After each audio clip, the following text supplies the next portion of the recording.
कुछ समय पहले एक छोटे से गांव में एक राज नाम का लड़का रहता था। वो एक युवा लड़का था और अपने जीवन में बहुत कुछ करने की इच्छा रखता था, लेकिन उसकी लापरवाही की बीमारी के कारण वो कोई भी काम ठीक ढंग से कर ही नहीं पाता था। हमेशा जरूरी कामों से बचना और किसी भी काम में दिल न लगाना, ये सब चीजें उसके लिए बहुत आम थीं।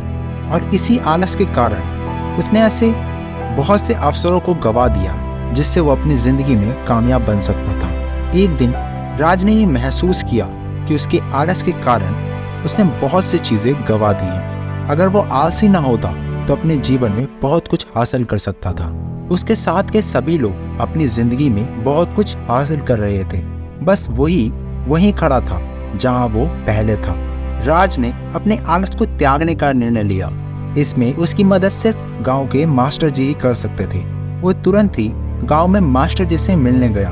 मास्टर जी के पास पहुंचकर राज ने अपनी परेशानी बताई। मास्टर जी ने भी ध्यान से सुना और कहा, राज, आलस एक रोग की तरह होता है और इसे ठीक किया जा सकता है। इसे ठीक करने के लिए तुम्हें सबसे पहले खुद के लिए एक लक्ष्य बनाना होगा, क्योंकि लक्ष्य के बिना जीवन अपनी दिशा खो देता है।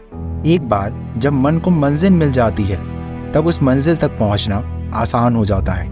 इसीलिए खुद के लिए एक लक्ष्य बनाओ। राज ने हाँ में सर हिलाया। उसके बाद अपने जीवन में अनुशासन लाओ। अनुशासन लाने के लिए एक मजबूत दिनचर्या का होना बहुत जरूरी है, क्योंकि एक ठीक ढंग से बनाई दिनचर्या आलस को कम करने में मदद करती है और इससे हम काम को समय पर पूरा कर पाते हैं। उसके बाद आलस को कम करने के लिए व्यायाम भी जरूर करें, क्योंकि व्यायाम आपके शरीर को मजबूत बनाने के साथ साथ आपको जागरूक और सक्रिय भी बनाता है। मास्टर ने राज की आंखों में गहराई से झांकते हुए कहा, याद रखो, आलस एक कूड़े के समान होता है जो किसी भी काम नहीं आता। खुद को बदलने के लिए आज से ही इन कामों को करना शुरू करो। शुरुआत में मुश्किल होगी, दर्द भी होगा, तुम्हारा मन करेगा कि इस कामों को ना करें, तुम्हारा मन मना करेगा इन सभी कामों को करने के लिए, पर उसकी एक ना सुनना। समय के साथ साथ ऐसे विचार आना बंद हो जाएंगे। आगे बढ़ने का बस यही एक मौका है। अपने मन को खुद पर हावी मत होने दो, बस उठो और अपने लक्ष्य को हासिल करने के लिए नई ताकत के साथ आगे बढ़ो। राज ने ठान लिया कि मास्टर जी के बताए हुए रास्ते पर ही वो चलेगा।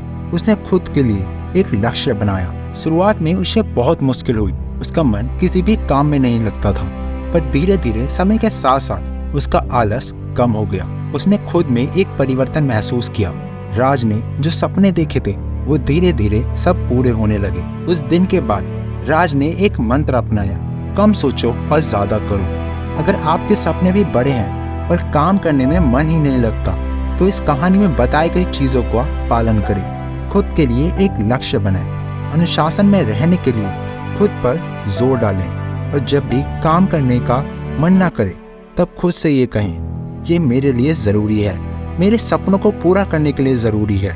और इस कहानी को याद रखें और ऐसी ही इंस्पायरिंग कहानी को सुनने के लिए मेरे चैनल को सब्सक्राइब करें और सेल्फ इम्प्रूवमेंट की बुक्स फ्री में पढ़ने के लिए मेरे टेलीग्राम चैनल को ज्वाइन करें।